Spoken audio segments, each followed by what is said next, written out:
Good morning, Mr. Sabally. Good morning, indeed, Council. Welcome back to the TRRC. Thank you very much. You would continue your testimony today.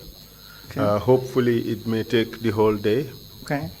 May I remind you that you are still under oath, Okay. and you are expected to tell the truth, the whole truth, and nothing but the truth. Are you committed to that? Yes, please. Today, I propose to deal with the following topics. The movement of the soldiers from Fajara Barracks to Yundum Barracks on November 11th, what happened in the morning, including the execution of some NCOs, and the subsequent execution of the officers at C4 Forest or thereabout. Okay. Thereafter, I would want to discuss your falling out with Jame and the AFPRC, your arrest, the reasons for it, who were the participants, what were the allegations. Thereafter, we would discuss your detention, Okay. what happened to you during during your detention, your eventual court-martial and conviction, the period you spent in prison, and your eventual release. Okay. And at the end of the day, if we have time, we would give you the opportunity to say a few words to the Commission and also to address the Gambian people. Okay. That is the agenda for today. Thank you. But before we start, there appears to be some misconception which I need to clarify.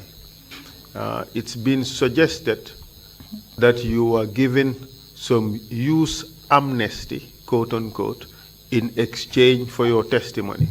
May I first state that there is no such thing in law called used amnesty. What exists and what I mentioned yesterday is the concept of use immunity, and that was just some en passant. It was just said in explanation of a statement that you made. Okay. If you recall, you were asked a question. Correct. And then you stated that some of the things you might wish to say could be secret, so you would not say them. I explained to the Commission that there is an exception in the law which allows a witness before the Commission not to testify to some official secrets, but the material or the information should have that classification.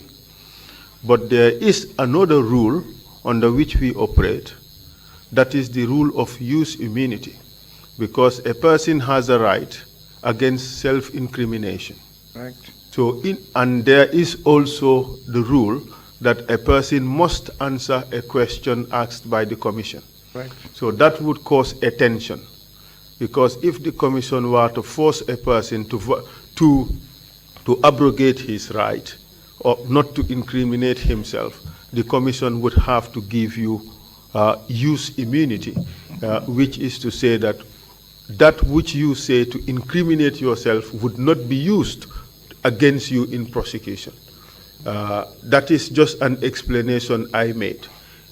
It certainly was no undertaking by the Commission that you are given any form of amnesty or immunity. Is that your understanding? I do. So there is no issue of amnesty here or no issue of immunity here. Mr. Sabally, kindly confirm that you are appearing voluntarily. As I said yesterday, I came from Dakar to the Gambia on my own volition. I was not forced to come to the Gambia. I felt I have to come and take part in this TRRC for the nation. Thank you. You were not given I was not given any benefits immunity in exchange. No. Thank you very much. I just thought I should clarify that particular point.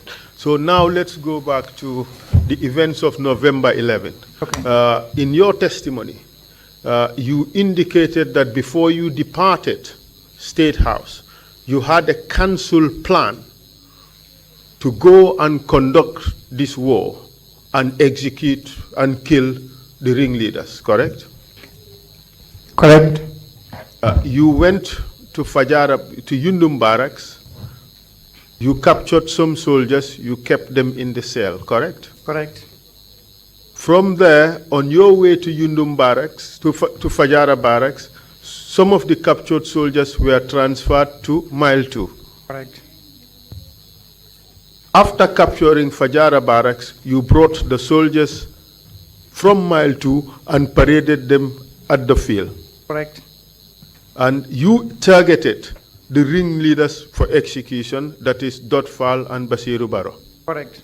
And under your order, members of the council and the soldiers behind you opened fire at these individuals. They died. Correct. Yourself and the members of the council are fully responsible for those killings. I am responsible since I was the commander on the ground. By their participation, the council members, by their agreement that this is what you are going to do, they were all equally culpable like you and have responsibility for those killings. On the collective aspect, yes, correct. Wonderful. So now we proceed. I asked you this question yesterday, that throughout the process, you were in contact with Yaya Jammeh. 100% correct. Did he give any orders with regards to what to do with the ringleaders? Is to execute them. Can you expatiate? Can you tell us the conversation you had with him wherein he said to execute the ringleaders? This was the moment when we captured Barrow, Lieutenant Barrow, and we found in his map pocket this book on which their orders were written. And in this book, we found out how they were going to execute us, arrest us with our families, bodyguards, and transport us to the Brikama firing range and execute us. Then when I informed him about this information, he said immediately, we execute the ringleaders. Who said so? This is Yaya Jammeh, the chairman at the time. So let's get this correct. And let's, without any shadow of doubt, you telling us that when you informed Yaya Jammeh about the notebook you received, which indicated the plans Barrow had for you, Yaya Jammeh told you what? He told me clearly, we have to execute the ringleaders. And that is what you did? Exactly. So when you were killing Basiru Barrow and Dotfal at Fajara Barracks, tell me if I am wrong. Okay. You did that on the basis of the agreement you had at State House before you left. You did it on the basis of the instructions Yaya Jammeh gave on the telephone, and you did it on the basis of your own agreement as members of the council who were present there and executed the act, correct? Correct. So there is no doubt that you, Sanna Sabally, Yankuba Toure, Sadibu Haidara, Edward Singate, and Peter Singate were fully responsible for the execution of those soldiers at Fajara Barracks. 2 officers. Correct. Yes. So now let's move on. I asked you about Babukar Jatta. And it is important that we clarify this. This is not a witch hunt. The Commission is interested in knowing the whole truth. We cannot leave things to misconception or conjecture. We have to try to get to the bottom of it. According to you, in your testimony yesterday, you could not remember Babukar Jatta being armed. Correct. Do you still maintain that testimony? 100% correct. Babukar said in his testimony that during the attack at Fajara Barracks, he personally led the attack on your instructions. I asked you that yesterday. You said that was not true. That wasn't correct. Why do you think the army commander would suggest that he commanded that operation when he did not? Maybe in his capacity as the army commander on the ground at the time, as I said yesterday, in an operation we have different units that are on the move in advance. And probably is a possibility that where he was, at the flank where he was commanding those troops, as I was also in another different direction. According to Babukar Jatta, he said he assigned the various responsibilities. Which group must do this, which group must do that, which group must do that, which group must do that. And that he assigned you responsibility to take over near the residential areas. Is that true or false? When we entered, it's false. When we entered Fajara Barracks through the back door, we had not fired until when we received fire from the machine guns. And that was the time we expanded in an extended line. This was after the residential areas. And then we advanced towards the guard room. So your testimony is that Babukar Jatta never commanded this operation? I am not saying he never commanded the operation. I'm saying he didn't command the area I was. I want to be very clear on record. Okay, let's get this straight. Who was the leader of the operation?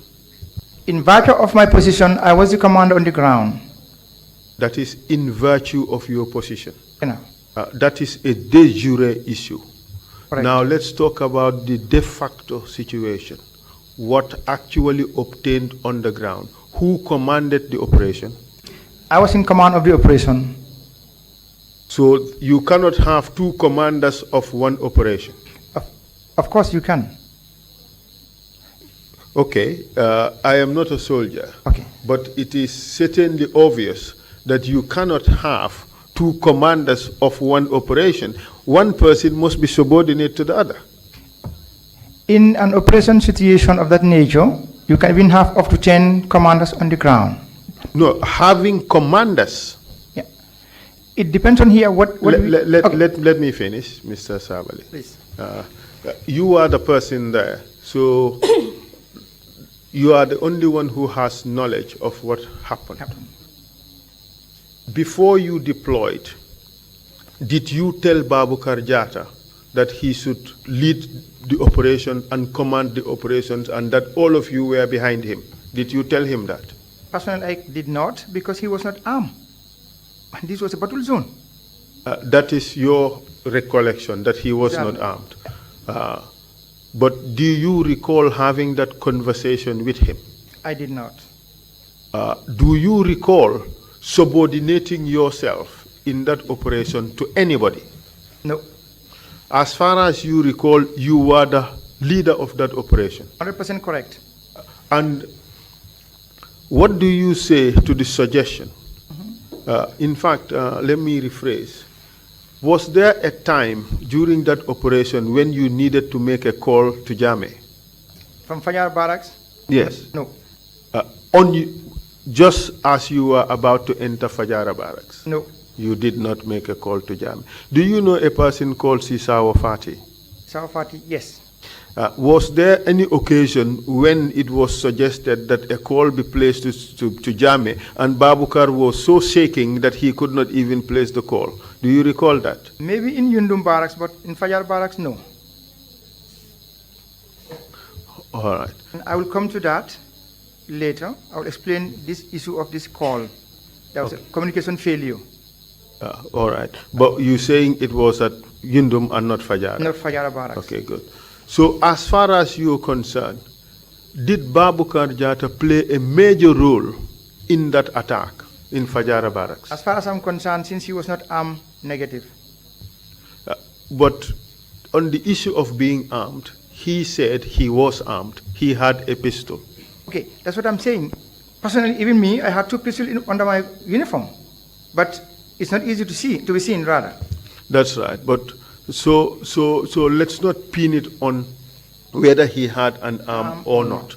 But as far as you're concerned, he did not play a major role in that attack.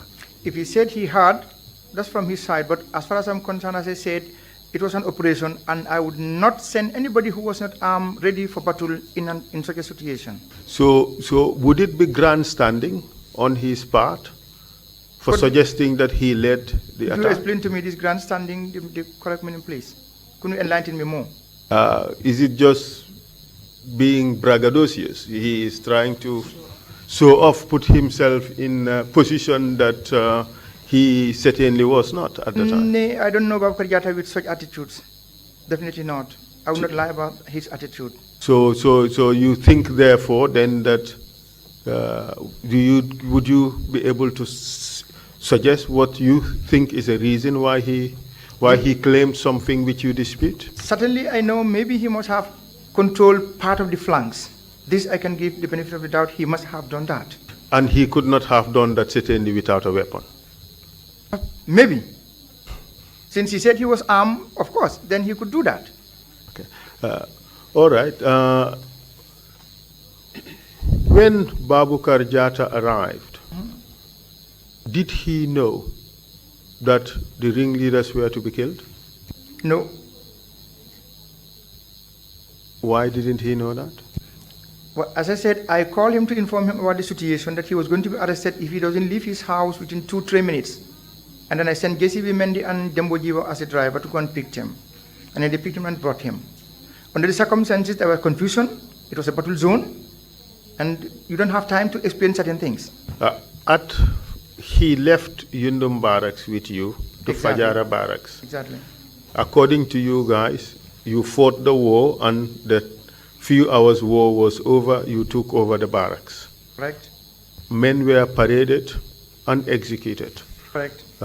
These were soldiers under his command because he was commander of the GNA.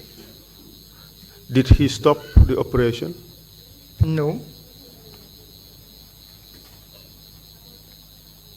He let the operation continue and those soldiers were executed. I don't think in his position there he could have stopped anything, to be quite honest. No, the question is not whether he could have. The question is whether he did anything to stop it. No. Thank you very much.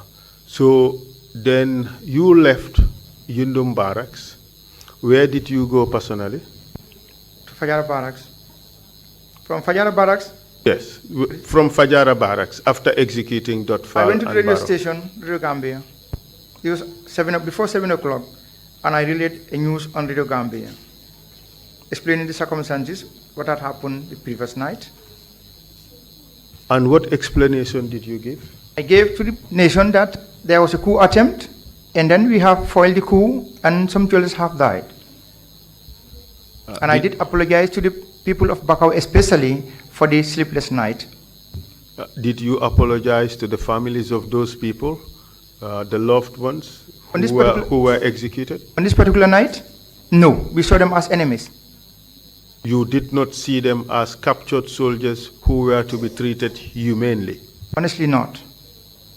But you know that is illegal? It could be illegal. So after mile 2, where did you go? I went to the State House. Sorry, after Radio Gambia, yes, where did you go? We went to the State House. And then what happened? We discussed about the capture of Barrow and the killing. And then we continued back to Yundum Barracks. So at State House, who did you meet? Chairman Game. Were you alone when you met him? The whole council members were there. And what was discussed? We discussed about the capture of Lieutenant Barrow and Dotfal and some of the soldiers in Yundum Barracks who were already in detention in mile 2. And we discussed what to do next with the remaining the ringleaders who were somehow on the run. And what decision did you arrive at? We have to pursue them by any means to get them. And what would you do when you get them? To execute the ringleaders. And this was also another council decision? Exactly. So this would be the second council decision to execute these people? It might not be the second one. It is not the second one. It was only to reiterate what we had agreed on before. Exactly. So precisely, this is the second time a council decision is being taken to execute these people. Exactly. Was there any opposition in the council? No, it was a unilateral decision. Unanimous or unilateral? Unilateral decision, complete. I don't. Let's watch the words we are using. Unilateral would means it is made by one person without consulting anybody. Okay, then unanimous agreement. Sorry, unanimous means all of you agreed. Okay. So all of you have a responsibility for that agreement. Correct. So yourself and who was present? Edward Singate, Tariu Hydra, Barrow, Safala, Jami himself and Toure. By Toure you mean? Yankuba Toure. All of you made that decision Exactly. to execute these people. Exactly. All right. So this was the plan of the council. Exactly. So you left to go back to Yundum Barracks to execute that plan. Exactly. Tell us what happened when you arrived at Yundum. When we arrived in Yundum Barracks, we took out the ringleaders from our list, and then we went and executed them. That would be in the afternoon, wouldn't it? Correct. But in the morning, Fafanyang was killed, Basiru Kamara was killed, E.M. Sise was also killed. Could you recall the circumstances of those killings? When they were being killed, I was in the ante-room, but I will not relinquish that responsibility. Of course, the council made the decision. Correct. So whether you were there or you were not there would not really matter, would it? Exactly. So would it matter or would it not? It wouldn't matter. Exactly, simply because it was a common plan by members of the council. Correct. But you were in the barracks and you were aware that these people were killed. I was there for that reason. You were there for that reason, Exactly. to make sure they were killed. Exactly. And killed they were. And they were killed. By and on the order of yourself and members of the council. Correct. Thank you. On that particular afternoon, when these guys were being taken to be killed, who was present? All the council members except Yaya Jame, the chairman. That means to say, I, Sanna Sabally, yes, Yankuba Toure, Edward Singate, Sadiu Hydra. and Peter Singate, was he Singate, present? Babu Karjata, was he present? Abukar was present, exactly. So all the men were taken from the cells, and tell us the process from the cells to the execution place. They were taken from the cells and then loaded into a Land Rover, and then we drove to C4 area. And Yes, that's where proceed. we executed them. Would you recall who was executed? Actually, I think Kopul Kanye, if I could fully remember. He participated, or Yeah, he participated. yes? So can you tell us who was killed? In this particular, it was Lieutenant Jibril Says, Cadet Amadou Silla, Lieutenant ML Dabo,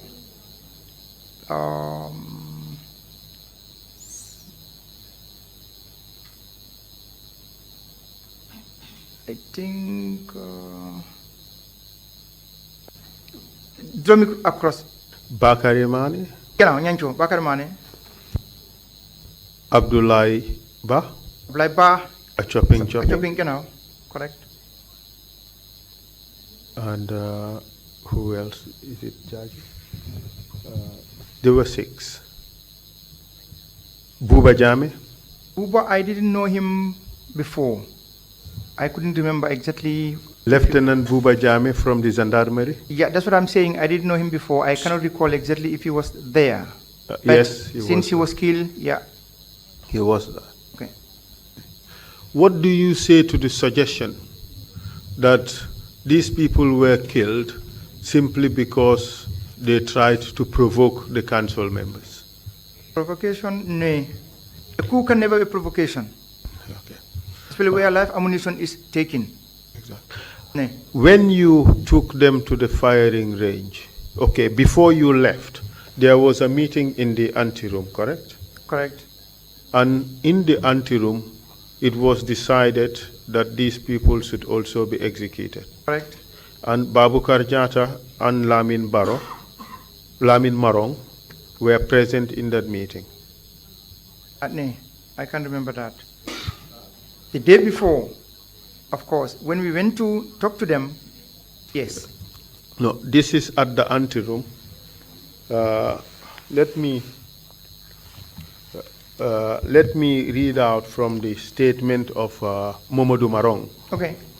who became captain and later commanding officer of Yundum Barracks. Okay. This is what he has to say in paragraph 108 of his statement. Looking at the very short time Sub-Lieutenant Singate spent in the signals room, I did not believe that he talked to the AFPRC chairman about permission to have the officers killed.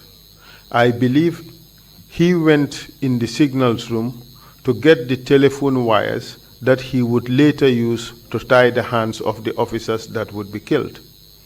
Nevertheless, I knew Chairman Jame was a brutal person and who would not object to the killing of the officers. Second Lieutenant Singate looked at me. He pointed at me with his right forefinger and he said, "You are not part of it." Most probably because I disagreed with the killing of the officers. It was a compliment because I had no interest in being a spectator to a deliberate deprivation of human life. It was unethical. As at that time, the decision to kill and to participate in any killing was voluntary. The army commander did not say a word during the meeting. He did not support my motion to save the lives of the innocent officers.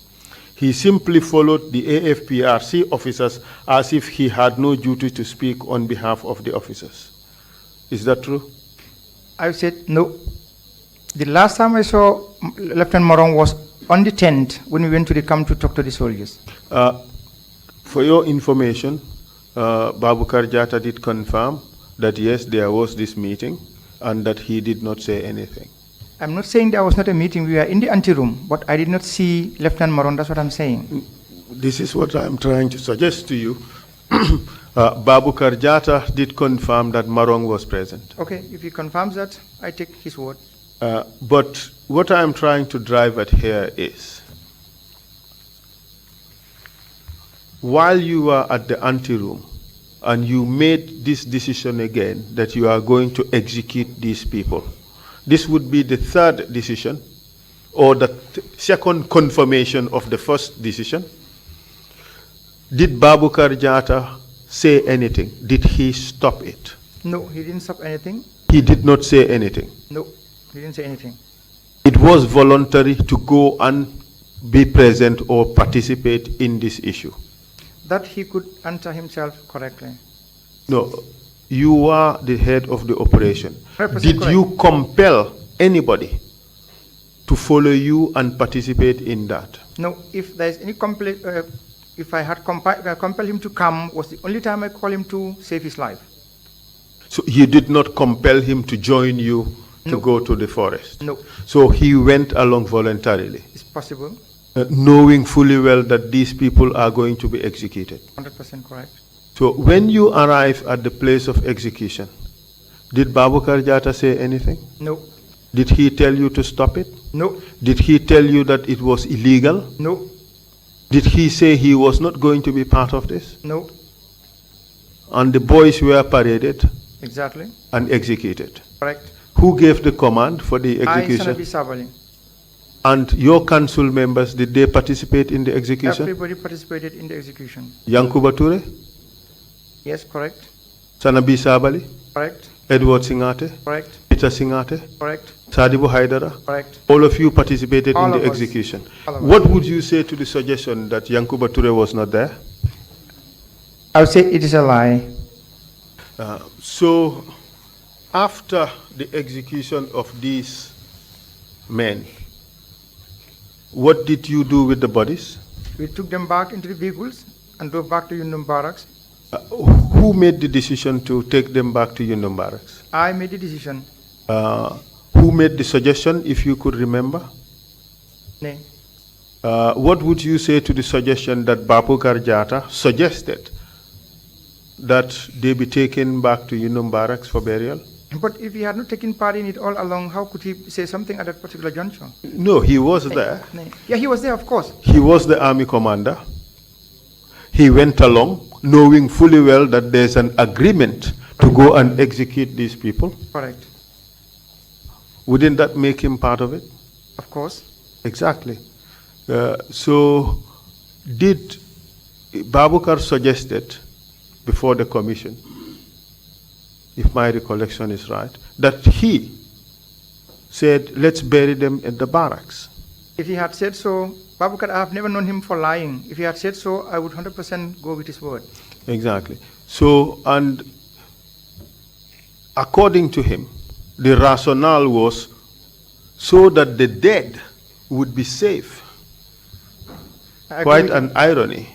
They would be safe or safer in the barracks. I agree with him. So in a sense, why did you think they would be safer in the barracks? We're waiting for a particular day like this, so that when they have to be given back to their families, they could be exhumed and then taken back to their But families. Mr. Sabally, the idea was to cover up the operation. No, if there was a cover-up, I wouldn't have been at the radio station to announce that there were deaths. Did you inform the family members? No. So how would anybody know that a father or a brother or an uncle has been killed? This would be the pursuance of the army later. Did you direct the army to do anything to No. inform the families? At this particular point, we are running around looking for those who are on the run with arms and ammunition. You have executed Exactly. 11 people, Exactly. 2 at Fajara Barracks, Correct. 3 at Yundum Barracks, Correct. 6 in Sufo Forest. Correct. You bury them in Yundum Barracks. 100% correct. No family member was informed. Correct. And you say it was not a cover-up. It was not a cover-up. What do you understand a cover-up to mean? Because this would mean that we were hiding information, and we weren't. Yes, you were hiding information about who was killed. You just gave a general information to the public that some soldiers died in the crossfire. That is what I said yesterday. Some information, you don't give it out easily like that. But in fact, there was misinformation because people were led to believe that soldiers were killed in fighting. We cannot call it anything other than fighting. And as much as weapons were drawn, live ammunitions were used, you cannot call it anything but what it is.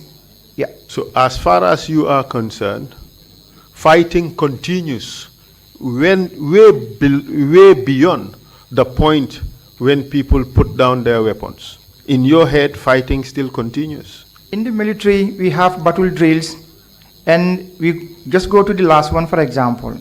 When you move from the first one and you get in touch with from the moment you take your arms and you get the briefings that you're going to meet an enemy, the battle is drawn from that point.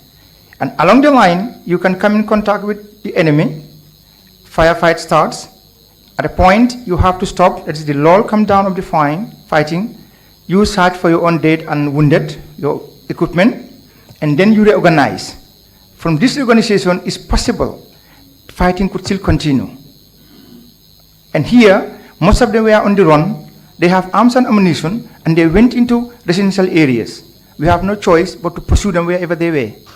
That may very well be true. It sets out what is to be expected in a normal battle, normal military battle. This is to be expected. What we are talking about is not the full spectrum of what would normally happen in a battle. What we are talking about is where a person has surrendered or has been captured. That person is not at that point in time fighting a battle. That person is a prisoner. Prisoner, he could be even dangerous where he is. We are not talking about whether the prisoner can be dangerous or not dangerous. We are saying that at the point of capture, the person ceases to become a combatant, the person becomes a prisoner. This is what we say.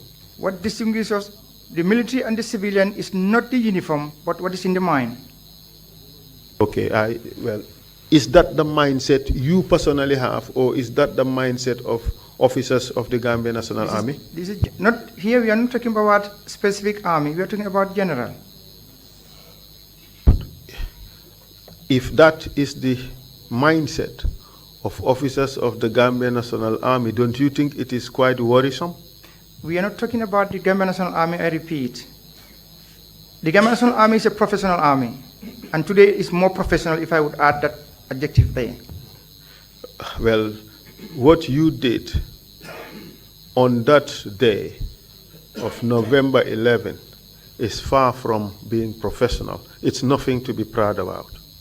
I am not here to defend anything or to give excuses of what had happened.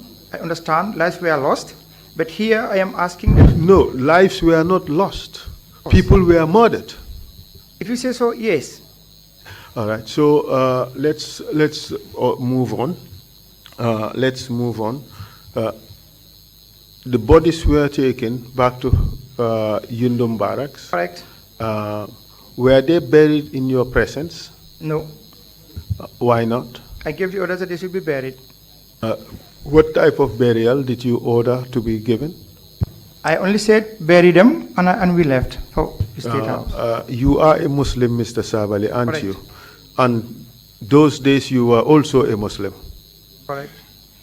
Didn't you deem it appropriate to give them a proper burial? Here I would expect they do the right thing by giving them those type of burials. But under the circumstances... You were only expecting. I'm coming, please. Under the circumstances, I don't expect also anybody to bury them the way we bury our dead bodies in the normal Muslim Why not? Aren't they entitled to decent and proper treatment? Under normal circumstances, yes. But under those circumstances, no. Why not? They were enemies. And enemies cannot be treated properly? No. I said yesterday, there is no small enemy, there is no little enemy. An enemy is an enemy. A dead enemy is no longer an enemy. It is, you cannot disqualify that from him anymore. He's still an enemy. And not entitled to any decent or proper treatment. It depends on how, from which angle you looked at it. Please. Okay. So, after the burial, where did you go? I went back to State House. Who did you go with? We went with the council members together. And to who did you go? Okay, before that, I want to explain something that we have missed. Please go ahead. Whilst we were in the guard room, some soldiers were arrested, and Lance Corporal Kebe was arrested and brought in the guard room. And there he sat down, and I was asking him, because like I said yesterday, there were two Lance Corporal Kebes in the army at the time, Lance Corporal Alaji Kebe and Lance Corporal Amadou Kebe. So when they brought Lance Corporal Alaji Kebe, I was talking to him, asking him exactly if he was involved in the coup that has already been foiled. And all of a sudden, Edward Singate pulled his pistol, bang, he fired at his right, if I'm correct, his right thigh. Was it accidental? No, that was not accidental. It was deliberate. Right, correct. And immediately I saw he was bleeding. In fact, I nearly shot at Edward back. Why?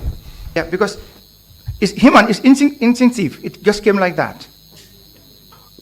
Because Why? I was talking, this is the person I was talking to directly. You believed it was what? Correct, what he did? Or was it wrong? It was wrong at this particular point in time. I was talking to this particular person, trying to find out the information. Whether he was part of the coup or not. And then the shot came, bang.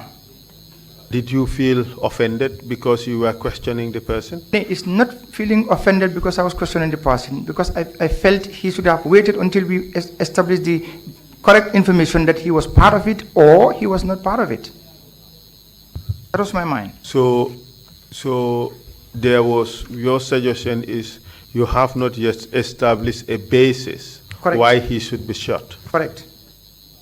Right. Did you indicate to, what did you say to Mr. Singate? This is later, we talked together, two of us, and I continue. I will come to that also. Then Please.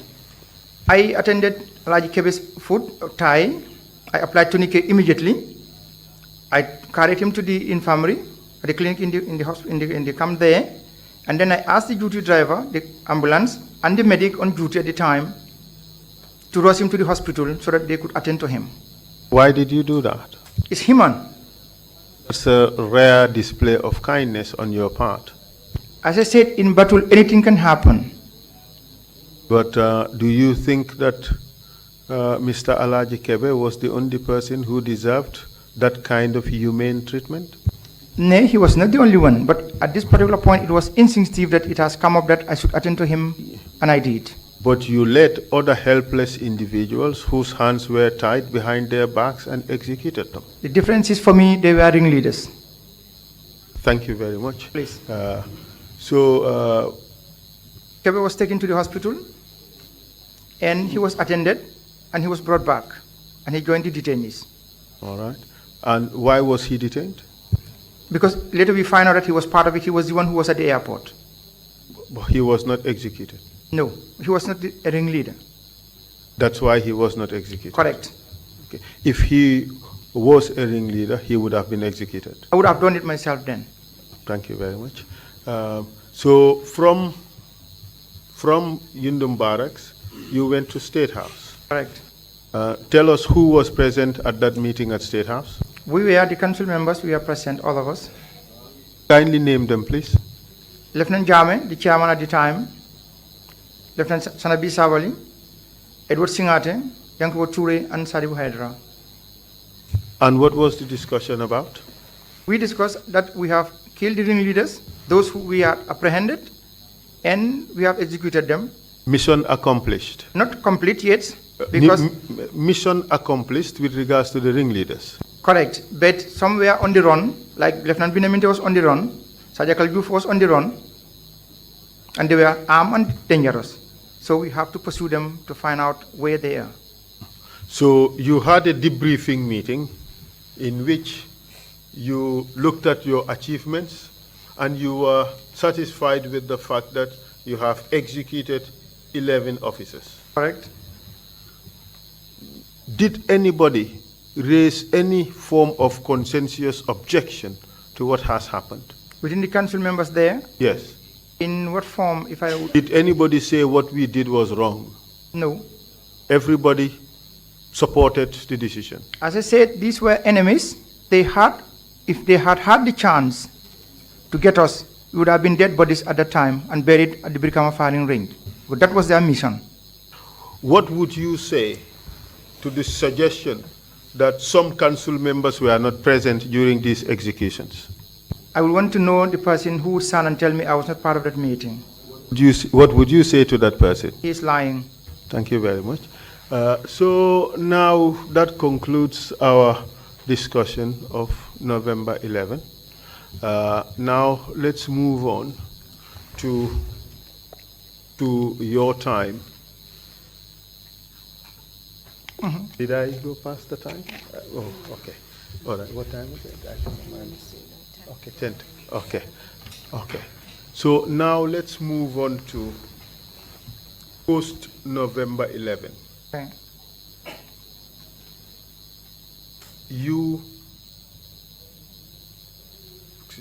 There was a National Consultative Commission to do what?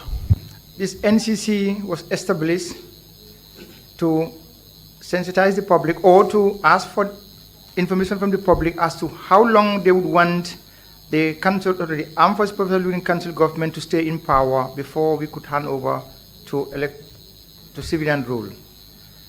However, I would quick to point out that here I was 100% against it. Why? The fact that when we were planning, I have said it here yesterday, we had planned to stay only for 6 months. So for me, there was no need for any National Consultative Committee. So, and how was that decision taken? It was not taken lightly. Yes. Can you explain the process? I know you said this again. Yes, you said it yesterday, but I want to give you the chance to reinforce that.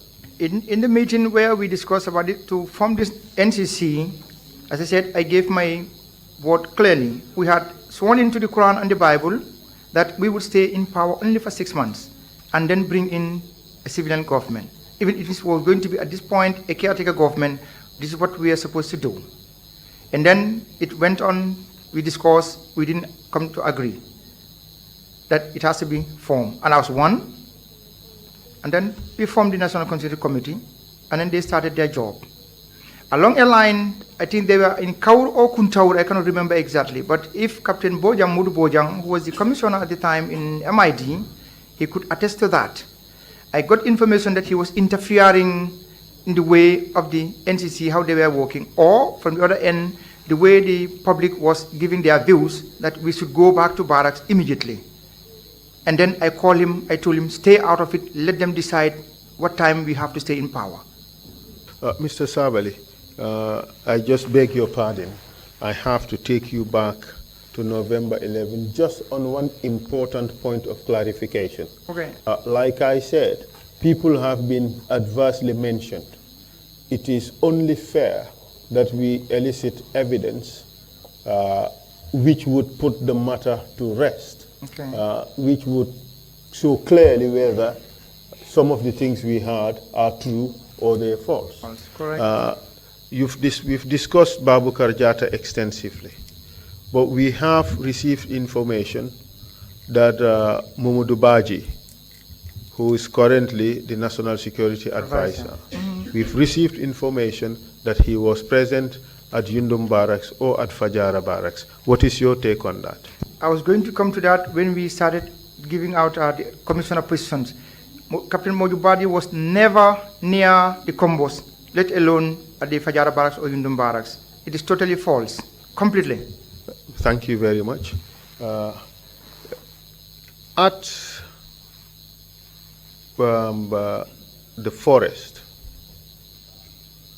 which of your orderlies were present? Here, I wouldn't be able to say exactly who. As I said yesterday, the orderlies were changing duties every 2 days. Did you have? I believe it might be JCB Mendy, or both of them, Njai and JCB together, or only JCB is a possibility. Did you, as far as you can recall, give anybody or any of your orderlies clearance to go home that day because of an injury? It's maybe JCB or Zakaria Dabo. I cannot remember exactly, but it's possible. We have received evidence that Njai Ponkal was injured in the hand, and he did not go to the execution at the forest. True or false? If he said he was injured and he had permission, it could be possible. It's true. So the only thing you say is it can be possible, but you can't remember. I can't remember. If he said he was not there, I take his word. Well, we cannot go with that. But anyway, we will not bother you too much with the issue. If you know for certain he was not there, you say it. If you don't know, tell us you don't know. I don't know. You don't know. Okay. So then let's now go back to the issue of the NCC.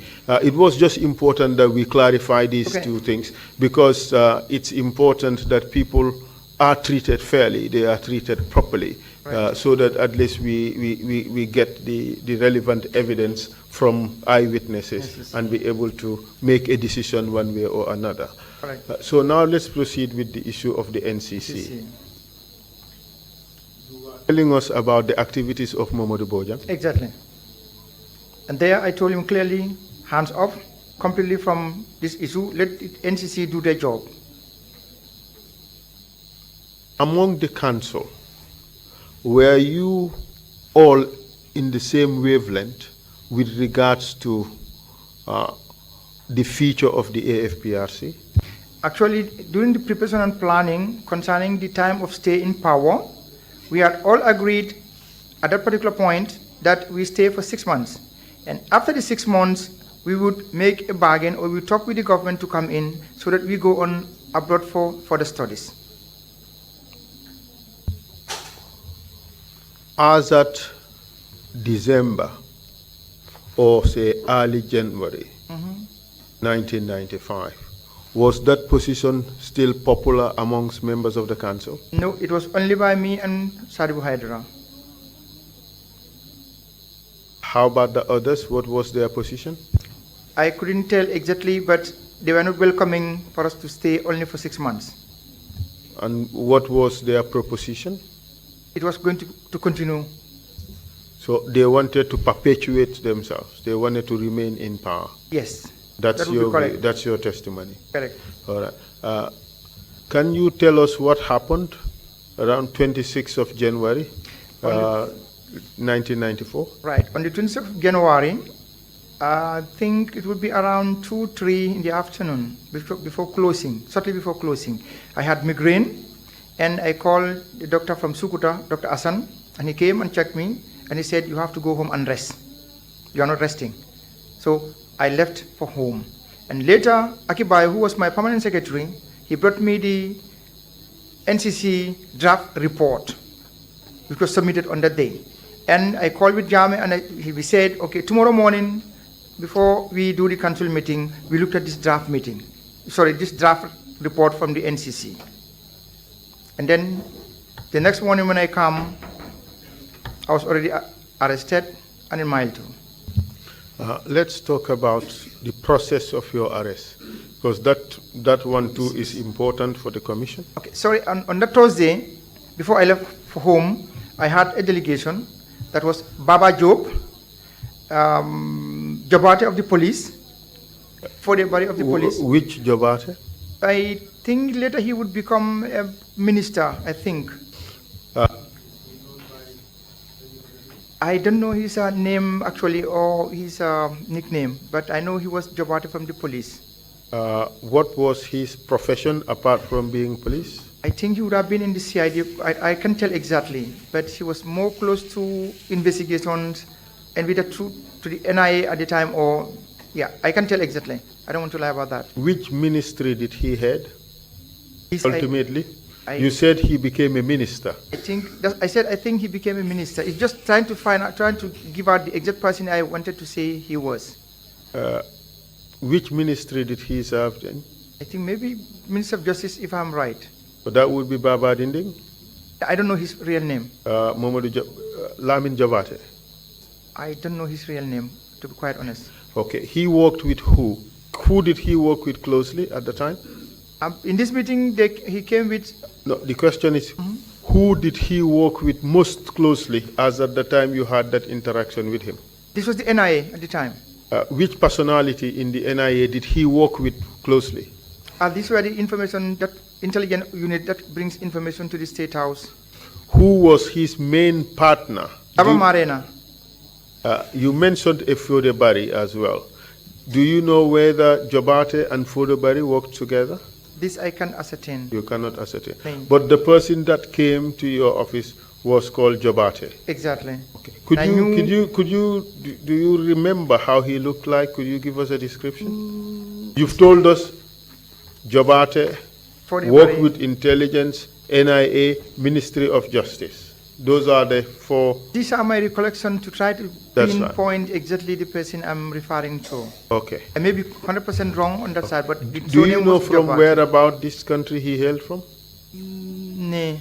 Okay, good. I can tell. All right. I don't know him much. We can go with that. Meeting. We can go with that, with what you've given us.